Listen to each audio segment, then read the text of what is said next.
Alexander conquered the world before he learned how to rule it. Welcome to the museum. He was born into expectation. His father, Philip II of Macedon, had already done what generations before him could not.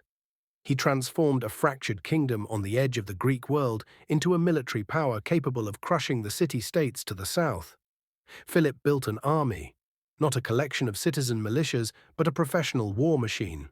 The phalanx, 18-foot pikes held by men drilled into geometric precision. Cavalry that struck like a hammer while infantry held like an anvil. Discipline replaced heroism, system replaced chaos. Alexander grew up watching this. He was tutored by Aristotle, who taught him that Greeks were naturally superior to those they called barbarians. That conquest was not only permissible, but philosophically justified, that the world could be ordered by reason and force. But Aristotle also taught him Homer, the glory of Achilles, the immortality of fame. Alexander absorbed both lessons, but only one would define him. When Philip was assassinated in 336 BCE, Alexander inherited an army and a plan.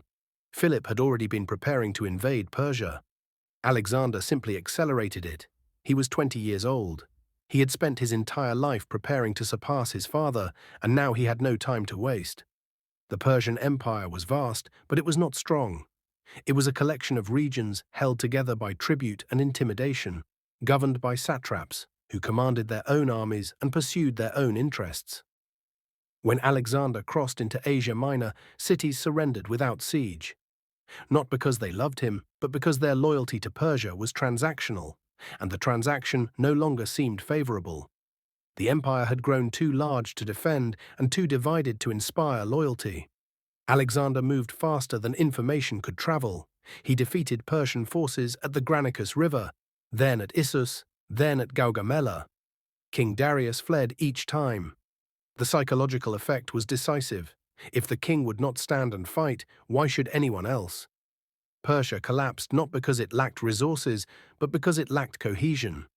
Alexander understood this. He exploited it. But he never solved it. As he moved east, he founded cities. Alexandria after Alexandria. These were not centers of culture, they were garrison points. Military colonies planted in hostile territory to project control. Greek and Macedonian veterans were settled in them, not to spread civilization, but to hold ground.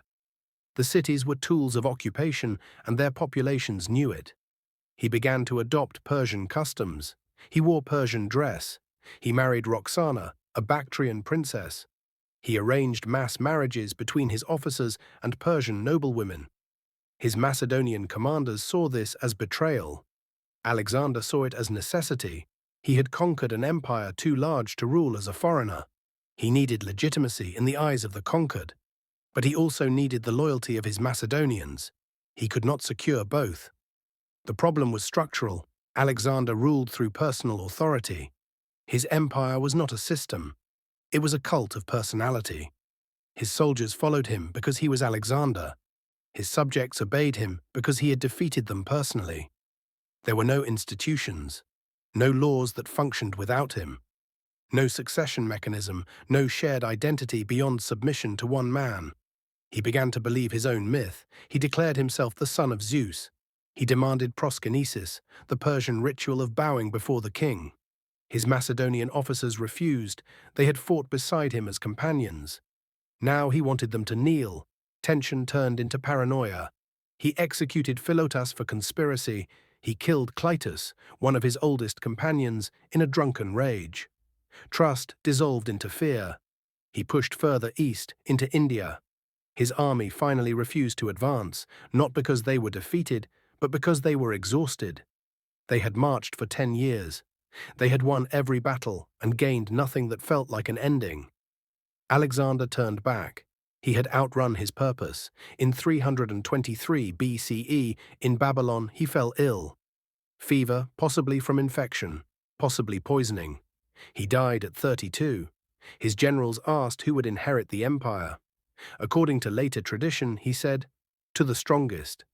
Whether he said it or not is irrelevant. It captured the reality. There was no heir. Roxana was pregnant, but the child was unborn. His half-brother was incapable of ruling. His generals, the Diadochi, immediately began to divide the empire. Ptolemy took Egypt.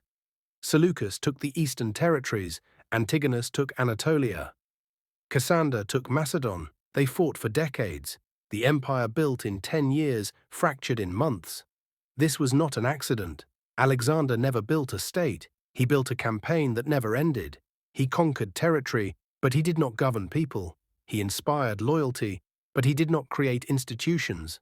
He moved too fast for administration, too fast for integration, too fast for permanence. The empire collapsed because it was never a state. It was one man moving through space, and when he stopped moving, there was nothing left to hold. Power without structure is spectacle. Leadership without succession is self-destruction. Legacy is not what you conquer, it is what survives you. Alexander conquered the world, but the world did not remain conquered. End of tour.